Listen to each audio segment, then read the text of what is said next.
Hello students, कैसे हैं आप सब।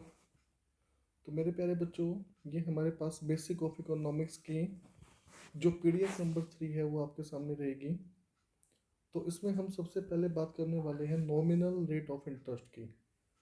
तो नॉमिनल रेट ऑफ इंटरेस्ट वो रेट ऑफ इंटरेस्ट होता है जो हमें बैंकों से मिलता है या फिर फाइनेंशियल इंस्टीट्यूशन से मिलता है। तो बैंक और फाइनेंशियल इंस्टीट्यूशंस जो हमें रेट ऑफ इंटरेस्ट देते हैं, मार्केट में जो भी चल रहा है, 10% है, 5% है, 15% है, जो भी रेट ऑफ इंटरेस्ट मार्केट में है उसी को हम क्या बोलते हैं, नॉमिनल रेट ऑफ इंटरेस्ट।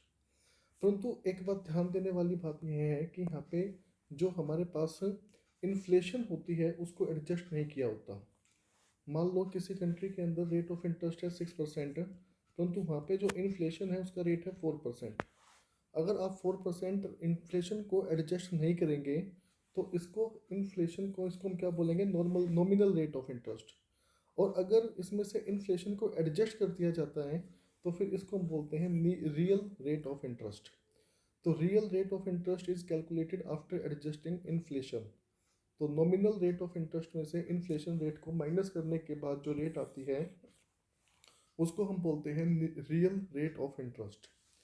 उसके बाद बच्चों सेकंड पॉइंट जो हमारे पास आता है वो है change in net injection and leakage. मेरे प्यारे बच्चों, दो वर्ड यहाँ पे आए हैं, इंजेक्शन और लीकेज। जो मनी फ्लो होता है जिसको हम सर्कुलर फ्लो ऑफ मनी बोलते हैं, इसको हम क्या बोलते हैं, circular flow of money. Circular flow of money. इस सर्कुलर फ्लो के अंदर जब पैसा बढ़ जाता है, इसके अंदर जब पैसा बढ़ जाता है तो उसको हम क्या बोलते हैं, इंजेक्शन। उसको हम क्या बोलते हैं, इंजेक्शन। और जब सर्कुलर फ्लो ऑफ मनी में से पैसा घट जाता है तो उसको हम लोग क्या बोलते हैं, लीकेज या विड्रॉवल। उसको हम क्या बोलते हैं, लीकेज या फिर क्या बोलते हैं, विड्रॉवल।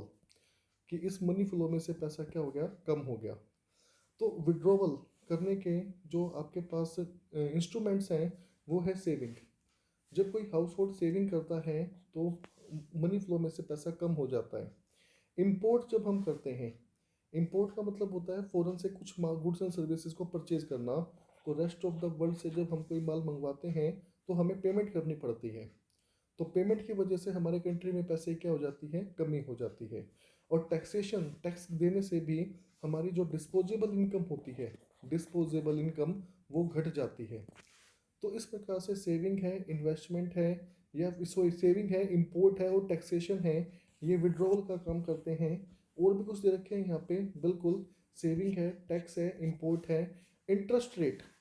मार्केट के अंदर जब इंटरेस्ट रेट आपके पास क्या हो जाता है, इंक्रीज हो जाता है, किसके ऊपर, लोन के ऊपर। तो इस पॉइंट को काट दो। इंटरेस्ट रेट जब बढ़ जाता है तो लोग इन्वेस्टमेंट कम करते हैं। इंटरेस्ट रेट जब मार्केट में बढ़ जाता है तो लोग इन्वेस्टमेंट कम करते हैं। तो इन्वेस्टमेंट कम करेंगे तो इससे क्या होगा सर, लीकेज होनी शुरू हो जाएगी। मार्केट में इन्वेस्टमेंट नहीं होगी तो लीकेज का काम करेगा।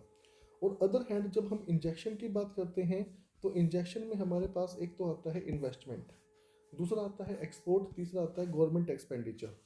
तो मेरे प्यारे बच्चों, इन्वेस्टमेंट जो होती है वो मनी फ्लो को बढ़ा देती है। सब्सिडी जो सरकार के द्वारा दी जाती है जिसको हम गवर्नमेंट एक्सपेंडिचर में भी डाल सकते हैं, ये भी क्या करती है, इंजेक्शन का काम करती है। जब हम विदेशों को माल बेचते हैं, एक्सपोर्ट करते हैं, तो वहाँ से हमें फॉरेन करेंसी मिलती है। और फिर हमारे पास आता है इंटरेस्ट रेट जब डिक्रीज हो जाता है लोन के ऊपर, तो लोग लोन ज़्यादा लेते हैं। अब लोन लेके पैसा घर पे तो रखेंगे नहीं, लोन लेकर के पैसा क्या करेंगे, इन्वेस्ट ही करेंगे। तो जब इंटरेस्ट रेट मार्केट में गिर जाता है तो लोग लोन ज़्यादा सैंक्शन करवाते हैं। और लोन ज़्यादा सैंक्शन होंगे तो इससे इन्वेस्टमेंट क्या करेगी, इंक्रीज करेगी। तो ये इन्वेस्टमेंट को बढ़ाने का काम करती है। तो इस प्रकार से हमारे पास दो कंपोनेंट पढ़े हमने, एक को पढ़ा हमने इंजेक्शन, एक हमने पढ़ी लीकेज। फिर मेरे प्यारे बच्चों बात आती है, अगर टैक्स रेट को कम कर दे तो सरकार अगर टैक्स रेट को कम करेगी तो हमारी डिस्पोजेबल इनकम बढ़ जाएगी। डिस्पोजेबल इनकम बढ़ेगी तो मार्केट में मनी फ्लो भी बढ़ेगा। और मनी फ्लो बढ़ेगा तो मार्केट क्या करेगी, इकोनॉमी हमारी क्या करेगी, बूस्ट करेगी। उसी प्रकार से गवर्नमेंट अपने एक्सपेंडिचर को बढ़ा दे, तो गवर्नमेंट एक्सपेंडिचर को बढ़ा देगी तो मार्केट में मनी फ्लो बढ़ जाएगा। और मनी फ्लो बढ़ेगा तो फिर आपके सामने इकोनॉमी फिर से क्या करेगी, बूस्ट। तो इकोनॉमी को बूस्ट करने के लिए सरकार अपनी इनकम को घटा देती है। भाई हमारे लिए टैक्स एक्सपेंडिचर है तो सरकार के लिए टैक्स इनकम है। तो या तो सरकार अपनी इनकम को क्या कर दे, कम, और या फिर सरकार अपने खर्चों को क्या कर दे, बढ़ा दे। ये दोनों के दोनों जो इंस्ट्रूमेंट्स होते हैं ये मनी फ्लो को बढ़ाने का काम करते हैं। मेरे प्यारे बच्चों, एक टर्म हम पढ़ेंगे बैंकिंग वाले चैप्टर में, क्रेडिट क्रिएशन। तो क्रेडिट क्रिएशन क्या होता है? उधार का सर्जन। जब हम बैंकों में पैसा जमा करवाते हैं उस पैसे को हम क्या बोलते हैं? Primary deposit. उसी डिपॉजिट के ऊपर बैंक क्या करता है? लोगों को देता है उधार, और उधार का पैसा घूम करके वापस फिर से बैंक में डिपॉजिट हो जाता है। उसको हम क्या बोलते हैं? Secondary deposit. भाई आप लोगों ने क्या किया? बैंक में पैसा जमा करवाया 10,000 रुपये, और वो आपके लिए क्या है? Primary deposit.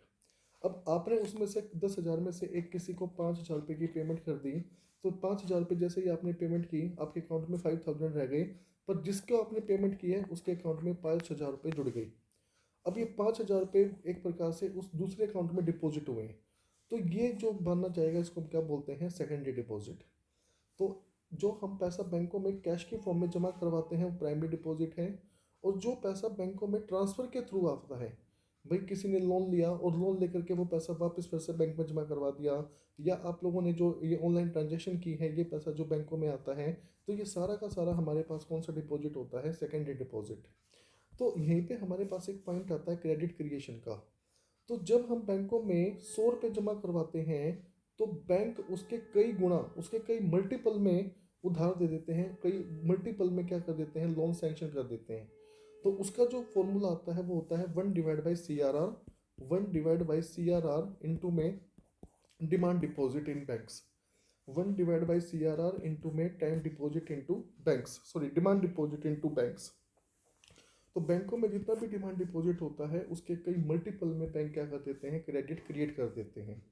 जब सेविंग बढ़ाई जाती है तो सेविंग के बढ़ने से लोग इन्वेस्टमेंट भी क्या करते हैं? ज़्यादा करते हैं। भाई मुझे किसी प्रोजेक्ट में इन्वेस्टमेंट करनी है, मुझे कहीं पे 50,000 रुपये लगाने हैं, तो मैं इन्वेस्टमेंट तभी कर पाऊंगा ना जब हम सेविंग को बढ़ाएंगे। जब हम सेविंग को क्या करेंगे? इंक्रीज। तो सेविंग को इंक्रीज करके इन्वेस्टमेंट को बढ़ाया जा सकता है। एग्जाम्पल आप ले सकते हैं प्रधानमंत्री जन धन योजना। तो गवर्नमेंट चाहती है कि आप मैक्सिमम ज़्यादा से ज़्यादा सेविंग करें। अगर सेविंग करेंगे तो वो पैसा इन्वेस्टमेंट के लिए काम आएगा। Economic development of a country based on the rate of capital formation. मेरे प्यारे बच्चों, किसी भी कंट्री की जो इकोनॉमिक डेवलपमेंट होती है वो ह्यूमन रिसोर्सेज पे नहीं, वो फिजिकल रिसोर्सेज पे नहीं, वो सिर्फ एक चीज़ पे डिपेंड करती है, वो होता है कैपिटल फॉर्मेशन, यानी कि इन्वेस्टमेंट।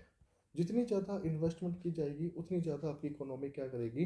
डेवलपमेंट करेगी। और इंडिया के पुअर होने का जो रीज़न है, इंडिया एक पुअर कंट्री है, उसका रीज़न यही है कि इंडिया के अंदर जो कैपिटल फॉर्मेशन की रेट है वो बहुत स्लो है। हम इतना कैपिटल फॉर्मेशन नहीं कर पा रहे हैं। Change in investment is called capital formation. Change in investment is called capital formation. तो इंडिया एक गरीब कंट्री है सर, क्योंकि यहाँ पे कैपिटल फॉर्मेशन बहुत कम है। तो मैंने बताया था आपके सामने क्रेडिट क्रिएशन, जिसको हम क्रेडिट मल्टीप्लायर के नाम से भी जानते हैं। तो क्रेडिट मल्टीप्लायर क्या होता है? 1/CRR। 1/CRR। CRR का मतलब है cash reserve ratio. Cash reserve ratio. Cash reserve ratio. तो ये है हमारे पास क्रेडिट मल्टीप्लायर। प्राइमरी डिपॉजिट और सेकेंडरी डिपॉजिट के बारे में आपको मैं बता चुका। हाँ, एक बात और, सेकेंडरी डिपॉजिट को ही हम लोग डेरिवेटिव डिपॉजिट भी बोलते हैं।